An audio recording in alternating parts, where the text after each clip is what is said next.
people up on the gold fund right now. They've already made. I already had them at around 5% earlier this year. I just moved to 10%. So because the gold miners pull, they don't only pull gold out of the ground. They also pull copper and silver out of the ground. Yeah. And all that's going to be used for AI. Sure. And then also, Trump is really wanting to get gold revalued at a higher price. Yeah. So that he can turn around and sell it to pay down some of our debt. Cryptocurrency and then gold. Yeah. So, but I think there's a good chance that gold will go up quite a bit. The demand for both copper, gold, and silver. I think silver might be the thing. That'll actually be even better than gold because it's used for electronics. I was going to say silver solder and all that other stuff. So Yeah, so it's more industrial than gold is. Yeah. But so I really believe it's going to get weird. Didn't they audit the gold reserve? Mm-hmm. Okay. And they found that the original valuation was $46. Yeah. The price of gold in Fort Knox is at $46 an ounce. Yeah. That's what it's saying. And that's what it was in 1950, whatever. Yeah. When they put it in there. Right. And so that's why he wants to get the price way up Mm-hmm. so he can turn around and sell some of the gold that the U.S. has and some of the cryptocurrencies we have to pay down. He thinks he can pay down $4 trillion in debt. Yeah. That'd be good. Yeah. So what did this negative Nelly that you were talking about then talked about moving into defensive funds? What was he? He was saying, okay. He's an investment guy? Yeah, it was some analyst. What was his title? Who was he? I was trying to figure out who he was. You know who he was? I don't remember. So I'm deducing it wasn't the Lowell Jackson presentation that we learned. It was not. No. Okay. It was not. But some analyst got up there. He started talking about how this and this and this is happening, and he's showing all these charts and stuff. And I even raised my hand. He said, "Well, that was one of the things he said. GDP growth is only going to be at 1.8%." I said, no. Sorry, over. No. I said it was at 3.8 last quarter. Mm-hmm. He said, well, but if you count the quarter when they did the thing, it was negative, so now it's at 1 point. I said, so whatever. That's not the direction it's going. The GDP growth to be way higher. Mm-hmm. We had one negative GDP the first quarter of this year. Correct. That's it. It was second quarter of this year. But that was a fluke. Mm-hmm. And now it's going to be, everything points, there's nothing pointing to a recession. Nothing. So what was he trying to push? He's trying, and his unemployment is higher, and this, which it has ticked up a little bit. Inflation has ticked up. Oh, that was another thing. He was hitting on it, the tariffs were going to cause this or that. No, that hasn't done anything. That hasn't caused anything. Tariffs were going to bring us down a year ago. And I know. It's going to give us hundreds of billions of dollars in. So was he pushing a fund, or was he just? No, he was just giving this overall okay. view of the market in his view, and I'm thinking I'm doing the exact opposite with my clients than what you're saying. Mm-hmm. And I couldn't figure out why he was saying that. I just watched collectively 5 hours last week from different business news. Right. Shows. And they were talking about that the supposed people are not working double jobs anymore. Oh, your participation rate. That's it. So that is causing supposedly the unemployment rate to go up, which makes no sense because these people that are no longer working the second job still have their original job. So it's like, to me, it's a false narrative. That just means people are not having to work a second job as much. Yeah, they're still kind of a slot, though. Yeah. Well, I know it's a slot, Yeah. but is it a real long-term slot? Well, I didn't, and I mean there are some things pointing that we're in an economy where actually right now, the top 20% of the economy is buying 80% of the goods and services. Right. That's where we are right now. Yeah. So there are a number of people that are in this slightly lower section of the economy that are still struggling with higher prices. that's why we are going to have there's going to be less stuff sold at Christmas than normal this year. A little less. Had a 5% drop in consumer demand for Christmas stuff. So, but the prices will be really good because everybody's going to be marking stuff down. Mm-hmm. Well, that's one of the things they were talking about, auto rates and stuff Ours, like that. they can't sell it. They cannot sell them. So those things have got to come. You want to buy a car, this is Yeah. time to buy a car. Yeah. Because what happened is when Trump started putting the tariffs on the cars in April, they knew they were coming. So everyone bought their car the first quarter of this year. Yeah. And now nobody buy any cars. Yeah. So there's piles of cars sitting there. But so Ethan, what do you know about investments? Not much. Yeah, let's talk about the whole process of doing business with people. The first thing you got to read when you're brand new, everyone thinks that you have to be brilliant and have to tell them all this stuff. Okay, you don't. The number one thing is everyone has written on their forehead, what's in it for me? Okay? And the faster you get to that part, the better you're going to be. The client doesn't care what year Primerica started. They don't care how much assets we have, what our stock price is, none of that crap. What they care about, the number one, before they even put you in their house, is how can you fix my life? Right? What can you do for me? So the first question I always ask my clients, no matter who I go see, is what's the most important thing to you and your family right now financially? What are you trying to accomplish? And I have my legal pad, my yellow pad or something, and I say, do you mind if I take some notes? And the reason you ask that question is if you start writing, they think maybe you're filling out a form, an application, and you're making them nervous. So you say, do you mind if I take some notes? And that makes them relax.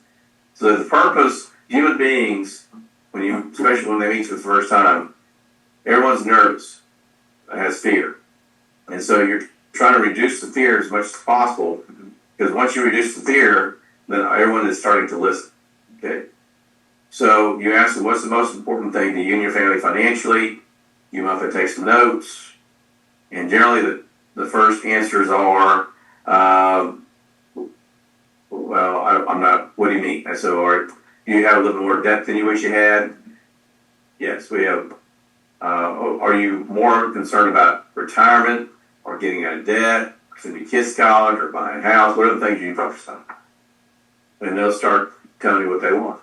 Then you start writing down. Whatever they tell you first is what they're most interested in. So if they say, number one priority is to get out of debt. So when you start talking about their finances, you're not going to talk about retirement or college. You can talk about debt because that's what they want. And so now you'll come back around to college or retirement, but you're going to focus on debt. And so is it credit card debt? Is it house debt? What kind of debt you got? Car debt?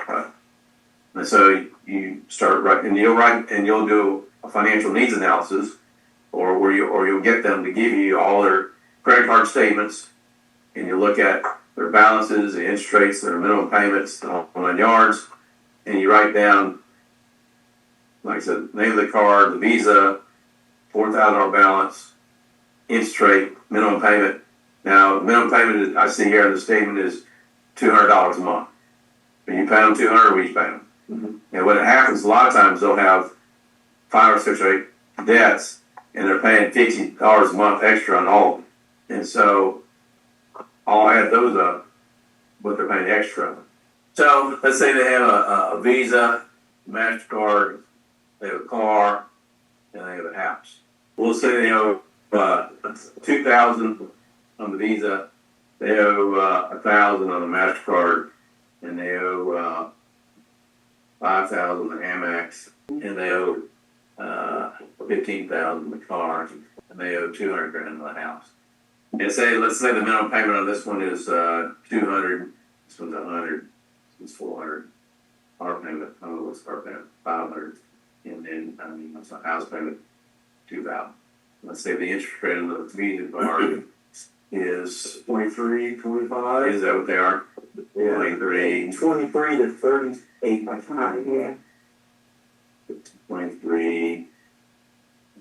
MasterCard would be high. Okay, Max. It says. Actually, it's gonna be the highest. Is it really? Yeah. I would, let's say 27. The borrow payment bar is 8, and the mortgage is 5 or 6. Yeah. Mm-hmm.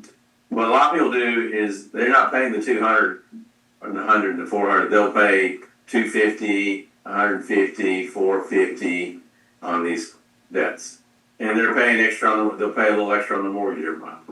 Let's say 200.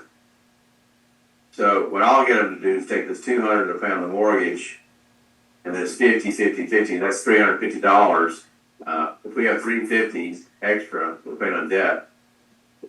We're gonna take 150 of it and put it in an emergency fund. The reason most people have debt is they don't have any money saving. They all their money's in the credit in the 401k, and they don't have any liquid money. Number one mistake. Everyone needs to have at least 3 to 6 months of liquid money sitting in the account somewhere. We talked about the last government shutdown when all the TSA agents were crying. Yeah. Day 3, they're crying, I can't make my house payment. Right now, there's a government shutdown. If you need to have 3 to 6 months saved, because these people are crying already. It's day 3, and they're crying that they can't make their house payment. Is that on the news? It's on the news. I haven't seen. I don't watch news. And it's like, dude, you're only 3 days in. You know, military people are struggling because they can't get paid.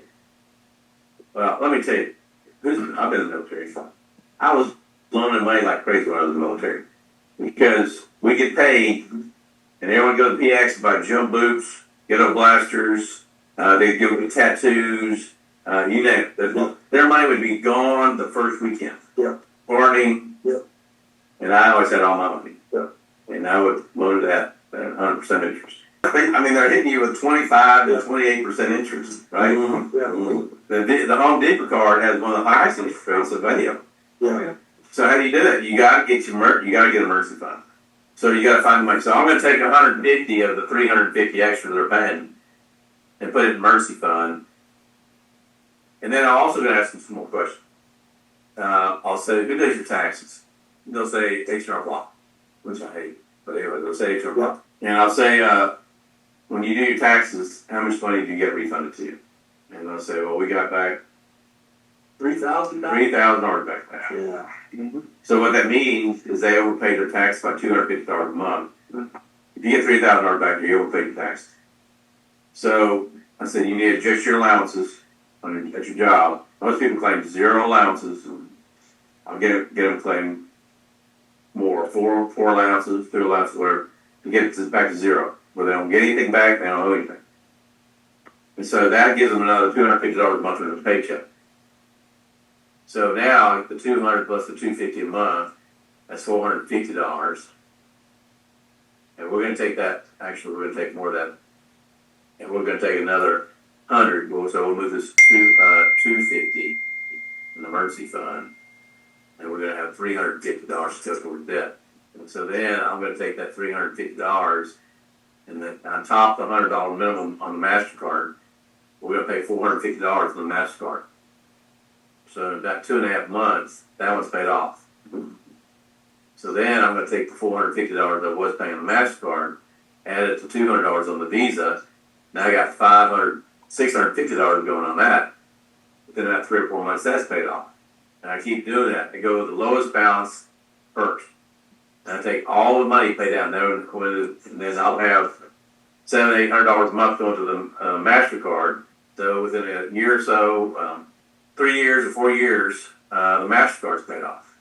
And then I won't pay anything extra on the car because car loans are figured on Rule 78. If you get a 4-year loan or a 5-year loan, most of that is paid in the first 2 years. So there's no benefit to paying down your car.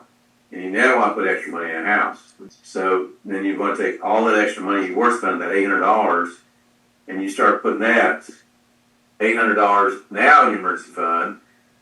Now you're really going to build that thing up. And then what we're going to do is we're going to start funding your Roth IRA out of your emergency fund. If you don't touch it, you didn't have anything for a whatever, and we got $15,000 in the emergency fund, we're going to take 7 of it and take it over your Roth IRA. There's 2 kinds of IRAs. There's a traditional IRA, there's a Roth IRA. Now they all serve, I'm self-employed. Every year I put the maximum I can, or maximum allowed, in my SEP IRAs. And the reason I do that, it's kind of foolish, but I do it. Uncle Scam tries to take a lot of money from me every year for taxes. And so at my age, if you're over 50 and above, you can add extra. Like this year, I put $69,000 in my SEP IRA. And I still do taxes. I got to put $69,000 in my SEP IRA, right? So that reduced my taxable income. I took my own money, gave it to myself, and reduced my taxes by $69,000. That's good. Okay. So I do that, right? Well, what's the bad news about that? Down the road, when I go to retire, and I start taking the money out, I got to pay taxes on that money. The odds of me being a lower tax bracket are not good. So I'm going to be paying a lot of taxes. But I'm only taking a little at a time, too. Right? Now, Roth, let's talk about a Roth IRA. A Roth IRA, you put money in a Roth, and you should have one of these. The benefit of a Roth is that as the money grows tax deferred, meaning if you put $1,000 in a Roth IRA, you leave it in the account for 10 years, and now that account is worth $4,000, and you're retired. And you take the $4,000 out, how much money in tax do you pay? 0. That's wonderful. Okay. Now, if you took the same you put the same $1,000 in a traditional IRA, and or your 401k, or your 401k, let's say a 401k, something that's pre-tax. Yeah. Then the benefit is this would be worth $4,000 also. But what happened is the $1,000 you put in this one here, you already paid the tax on it. Right, when you got it. So either tax deferred. This one went in pre-tax, so you didn't pay any tax on it.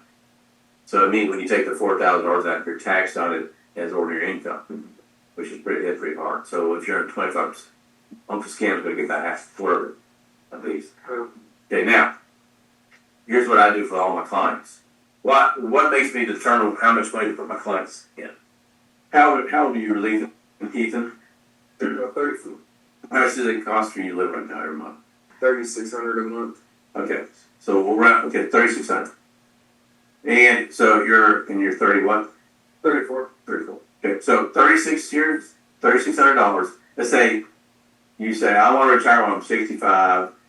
Like $3,600 is that. So you take $3,600. That's present value. We got an inflation rate of 3%. It's gonna be 31 years until you're 65. That means by the time you're 65, it's going to take $9,000 a month to live like 36 is today. You're 34, and 65 from 34 is 31. Okay, now you're only going to use these top buttons up here. The N represents time. So in this case, 31 years is N. The inflation rate in the United States for the last 50 years has been somewhere around 3%. So 3, you need $3,600 a month to live on, $3,600. That's present value. That's what it is today. We're not going to make any payments. And then what we want to find out is what's the future cost. So we push FB. So you can see that the future cost, you live like 3,600 is today, is 9,000. I'm going to do it again. So let's say you did say $3,600. Let's say you said $4,000, and let's say it's for a 25-year-old. So someone's going to be working for till they're 65. So 40 years. So $4,000 for 40 years.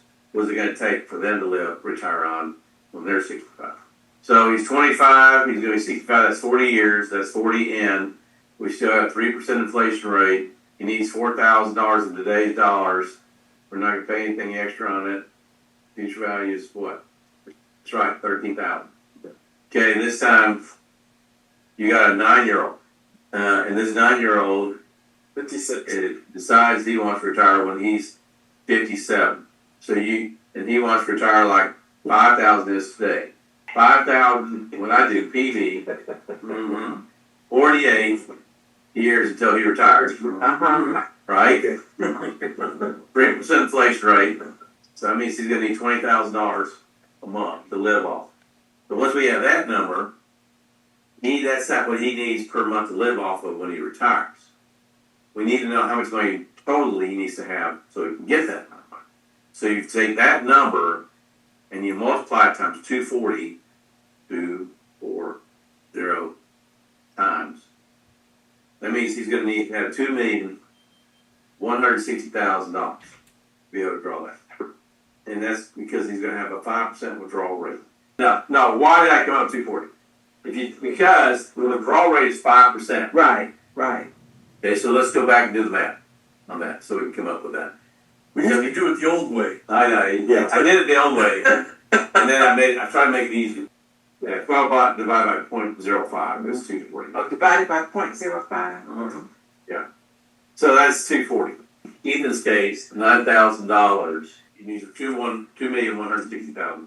My goal is to make you 8 to 10% in retirement. 8 to 10. If I'm making the 8 to 10, then we can take out 5. If we're taking out 5, we're still making 3 to 5. Right? So, and that will give me enough to give you some raises every year or so. Okay? So we're going to take, our withdrawal rate is 5%. If I'm making 8 to 10% a year, why aren't we taking 8 to 10? Because we'll come up with, you'll run out of money. Well, you could, because we're going to have years like 2008, Right. right, where the market's down 40%. Yeah. We're going to have things happen. And so you're going to also, here's another thing, clients always take out more than they say they're going to take out. Okay? So I'm making 8 to 10 in retirement, we're going to take out 5. If you use for 5, your client will never run out of money. So I take that number, go enter, 0.05 times, and then I would push that, enter, and then 1, 2, divide, and that'd give me the number. But instead of doing those 2 steps of multiply times 5% and then divide by 12, I just figured out that if I multiply that number by 240, I only have to do 1 step. Okay. But that's a goal. That's your financial independence number. He needs $2,160,000, right? That's our future value. Okay, he's got 31 years. So if we go 31 blue GN, that tells us that he's got 372 months. Let's say we're going to average a 12% return on our mutual fund. So we're going to go 12 blue GI. Let's say he doesn't have any money. Do you have any money saved? 4,500. Okay. 45, that's a good enough. That's close. That's good enough. So we put 4,500, we change sign, and that's what he's got today. So how much more a month does he need to invest to hit that number? $500. He invests $500 a month in his mutual fund from now, with the 45 year he has, from now to he's 65. He'll have, and how we check it. So we can go back. We can go 4,500. Let's go clear. 4,500, 500 a month, 12%, 31 years, 50. You can't hit a target unless you can see your target. So, okay. So now he knows what his target is: $2,160,000. He knows he needs to save $500 a month, right? So now he's got a target. Who else has ever walked in their house and shown him that? No one. I have assets that guarantee me $60,000 a year now. Whether I do business, whether I walk outside the house or anything. Pensions, retirement accounts, my own investment accounts. It's living proof, and we all have living proof. May not be as big as some, but it is living proof that the system works. And I think that is one of the hardest things to get people to believe in us, because there's a lot of good, slick used car salesmen. Oh, yeah. And I don't want to be a used car salesman. But here's the difference, though. Yeah. A used car salesman will try to sell you something you don't want or need. Yeah. Okay. Yeah. So they try to put something on you. Okay. Yeah. So the process here, you're still a salesman, but the Yes. process, you're a professional salesman. Here's And a professional salesman won't put something on you. Your job as a professional salesman is give something they want. Give them something they want. And show them how to get what they want. Yeah. Right? So now he's going to get what he wants. He wants what's equivalent to $3,600 a month when he's 40 or 65 years old. That's what he wants. Yeah. So now I can show him how to do it. And no one else has ever walked into his house or talked to him about it before. Yep. So I have value to him. Mhm. And because I can do this in a couple of seconds on a calculator, he also thinks I'm smart. Okay? So then he sees why he should do business with me. Yeah. That's why you have to talk to people to do business with you. Yeah. Is you did something for them. You did a calculation. You took notes. You listened to them. And now you're going to give them what they want. Then they'll do business with you. So you really don't have to be that good of a salesperson. So few people are listened to that when you actually listen to them, they like you. They love you. And because they like you, they will tell people about you. They were going to pay cash for a condo. I talked them out of it. I said, nah, you want to take the money, invest, take a monthly payment off your investment to pay for the condo. They listened to me. They have a lot more money now today than they did. And now they live in Sun City, Mhm. in Florida? no, in Hilton Head. Oh, okay. And so I went up there, and the guy that's over the whole maintenance facility, the whole Sun City, Oh. he was talking to her. She was talking to him, and his wife is a high up with Wells Fargo. Is going to retire in a month, and they were looking for somebody to handle their money that they could trust. So they liked my client, said, hey, you need to talk to Eric. So she called me and said, hey, you're going to get a call from Ron and Dolores. And so I get a call from Ron, and I get an appointment with him. I drive up, it takes 3 hours. I always see people face to face. So I drive 3 hours to get to their house, and she had talked me up so well that I was there barely an hour, and the wife was ready to get going then.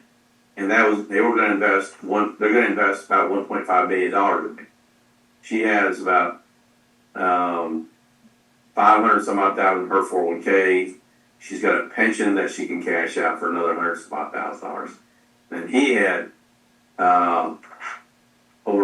nearly $600,000 of cash sitting in CDs and money markets. So, and then I showed him how they could increase their income, their cash flow. He was going to take that cash and buy another condo with it. And I talked him out of it. I said, we're going to invest the money. I said, your money's not going to call you at 3 o'clock in the morning and said the water heater went out. Okay, so it's going to keep sending you a check every month. Well, while I was there, Dolores mentioned that her daughter and son-in-law had a very successful business that just got bought out, and they were using another financial advisor that they don't think is doing a very good job. So I think there's a good chance that when I get to do business with Ron and Dolores, I'm going to get their daughter. Whenever my first objective, whenever I have clients, since their money adds up to more than $1 million, because if you invest $1 million in mutual funds, they have sales charges. Okay, the maximum sales charge is if you invest $50,000 or less. I don't know. Yeah. $50,000 or less is a 5.5% sales charge. 25,000. 25,000. Right point, 25. 25,000 is 5.5%. You go to 50,000, you pay 5.25, I think, and it gets smaller and smaller. If you could get them to invest $1 million, they pay no sales charge, but the mutual fund company pays you a 1% finder's fee. Okay, so I always try to get my clients to $1 million because then they don't pay anything and I get the finder's fee, right? So in this case, everything added up to about 1.5 million, somewhere in there. So I'm going to put $1 million of their money in mutual funds, and I'm going to put about 300,000 or 400,000 of it in managed money. I'm trying to get them more towards 65. Okay. Because in 5 years to 10 years, mutual funds will barely exist. There's huge amounts of outflows on mutual funds going to ETFs right now. Huge. In 5 or 10 years from now, you won't be able to be in the securities business and not have managed analyzers. Is there's going to be somewhere around $50 trillion that's going to change hands from that generation. They said in order to have a decent living in this country, you need a family income of $190,000. An easy way to calculate things, Ethan, is 5%. Mhm. And if we use, you got $1 million in you got $1 million in your savings account. So you pull 5% off of that. That's $50,000 a year. Divide that by 12 per month. That's 4,000 something and change a month that you can withdraw forever. If it's $2 million, it's $100,000 at 5%. That's 100,000. So that's 88,000 something a month that you can pull. Use 5% withdrawal rate. You put all your $500 into your 401k. Yep. When you get old, you have to start pulling that out, and that's all taxed. So the key, we talked about it here is you put the minimum you can in your 401k that they company match. If they match 3%, put 3% in your 401k. Then you fill up a Roth IRA. When you max that Roth IRA, what is it, 6,900 or 7,000? 7,000 go over that. 7,000. So when you can put in $7,000 in your Roth IRA, and you max that out, then you start filling back up your 401k and get that higher. Not at 75, which is a good thing, which is when you have to take what's called required minimum distribution. Yeah. They take you got $2 million, they look at your calculations and they say, okay, you have to take $100,000 out this year. I pay taxes on $100,000. Yeah. I had a lady, she was 89 years old, having to take $389,000 a year. I put a lot of my money, especially extra money, in non-qualified. It's the worst I'm going to pay is capital gains. Well, That's killing me. Capital gains? Capital gains is freaking killing me. yeah, see, capital gains will kill me too. Yeah. But I don't have a choice. That's why I went with that interest only. Mhm. That or annex. Yeah. Roscoe, Rochester. Mutual fund. Because Municipal. it's tax free. Because I'm getting killed capital gains, and I'm like, this is ridiculous. He's got active mutual funds. Yeah. And so if his active mutual fund bought Apple Uh-huh. 5 years ago, Right. and now they sell Apple, down. Okay. then that capital gains Okay. generated. All right. He pays long-term capital gains. Okay. Now so that's the issue. With non-qualified accounts, you get stuck in capital gains Yeah. every year. Right. So that is it adds up and it gets added to his income. Yeah. So I'm not gonna be able to draw money from Social Security because it'll tax it to death. Yeah. When I have to start paying, when I have to get Medicare, they're gonna screw me on that too. Yeah. I'm paying more than anybody else for Medicare. Yeah. Millionaires and billionaires are not paying enough taxes. Well, okay. One, the average person with a reasonable understanding understands that statement doesn't hold water. Number two, the real We get business, killed in taxes. and that's the bad thing about being a millionaire, billionaire, whatever. And most of the few that I've actually met, it's like, yeah, it's such a burden to have to pay that. But and that's what I would say. And it's like, You know how you don't pay taxes? yeah, Don't make any money. don't make any money. Right. What's So what's it's your no fun benefit? paying the tax. Yeah. But you know what? The alternative is That- I'd have to be broke. That's it. If I got to pay capital gains, okay, I know it could be a lot of money. I'd rather pay it because it's a heck of a lot better than technically earned income by tax rates. But when you do get older, if you can meet that sweet spot and go from 35% to 10%, 10% is a whole lot better than 35. So how do we prepare our clients for this conundrum? Get them to put as much as they can in the Roth Well, IRA. what I do is most of my clients don't have businesses; they have jobs. Right. So what happens is for them, it's actually better because they stop, like when she stops working at Wells Fargo, Mhm. her income will go from this Right. to this. Yeah. So she'll go to lower tax bracket. So then when I start doing compliance. Mhm. No, and this is for you, is I start converting, Mhm. I'll start converting a little of her 401k money Mhm. into a Roth IRA every year.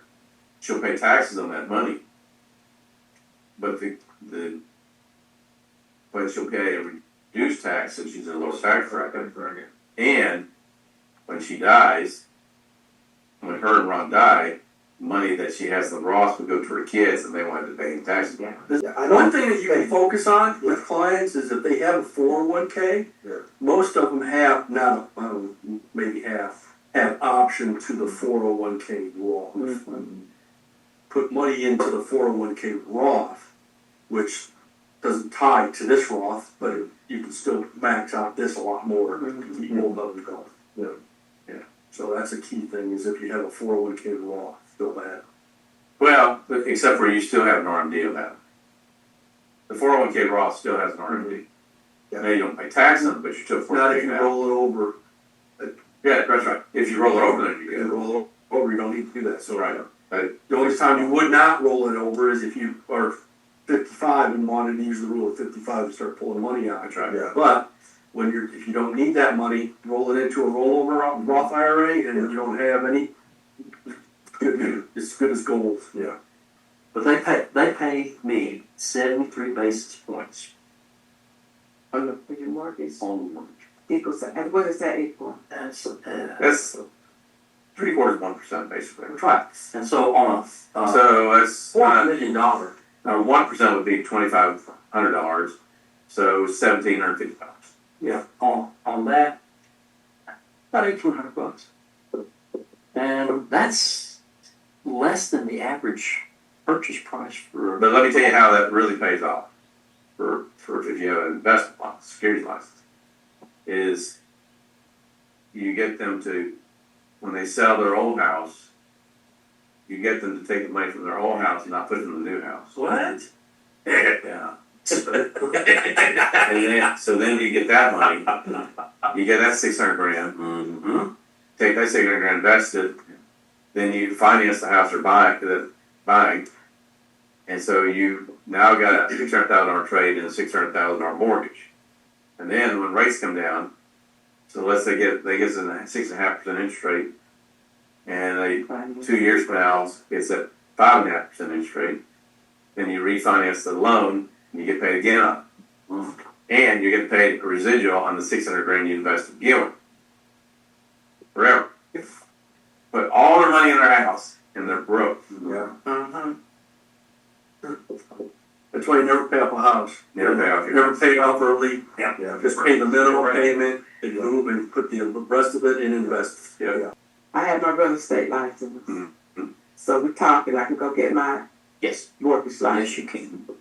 But it's a conflict of interest You can't. to sell them a house and do their mortgage. That's right. So So you, I have to give it off to somebody else if I Mm-hmm. use my real estate. well, or you get your other real estate agents you work with to get you A referral? their loans. To do what? To give you their loans. Oh, okay. You get their loans, you just can't do your own. Okay. Rocket takes such good care. That's how I always do to other people. Are amazing. Rocket's done a really good job. Oh, they are so, and you don't have to know everything. So much of what you're going to test on, the computer takes care of Yeah, it you'll for you. And I was on the phone with the account executive on Friday. He did a good job. You know, he works real hard, and like the last guy, they realize that the way they get paid is when you close a mortgage and your client is making their payments. They don't make money till we make money. Right. And they work hard to help us. The closing specialists, the underwriters, I'm on the phone with a lot of them a lot of times. They take good care of us. Just to get my client to get their loan. During the time during the underwriting process, I've had to do a number of these, is I will generate an income letter. And I'll show that my client has XYZ dollars coming out of their investments every month. And I'll ask, How much money do we need? How much does the client need a month to qualify for this loan? Well, they need $1,000 more a month. So I'll start a systematic withdrawal on one of their funds for $1,000 a month. Okay. And then I write a letter, I'm primarily a letterhead signed by me. My client, so and so is getting $1,000 a month every month from XYZ account, directly deposit their check account. I put the loan that he turns into underwriting. Once the loan goes through, if the client still needs $1,000 a month, we keep it going. If the client says, no, I got enough money to pay the payment, I stop the withdrawal. How many months do you run that for? 2? Whatever it takes, as long as it takes to go through underwriting. You're going to start studying for your SIE, Securities Industry Exam.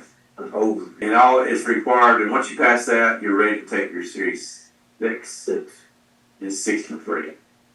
6 is the federal license, and the 63 is the state or blue sky license. It'll be that. because we live in Georgia. Yep. You want to get your variable news license? Yeah. They make you take training.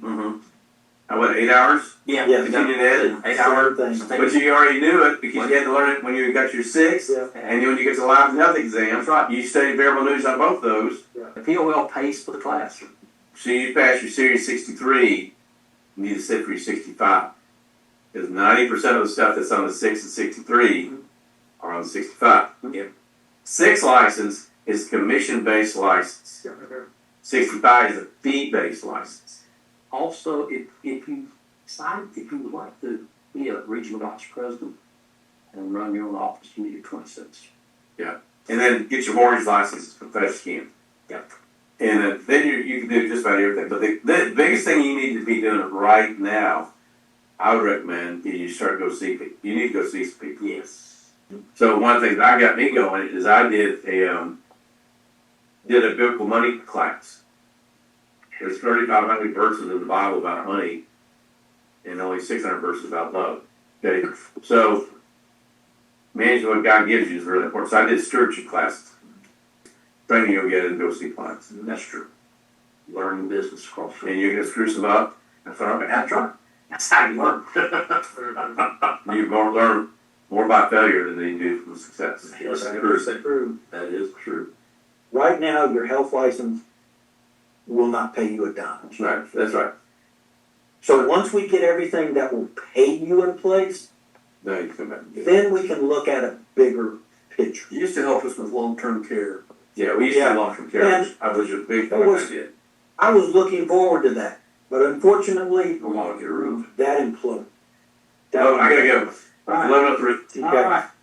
So let's focus on the other stuff. SIE. Okay.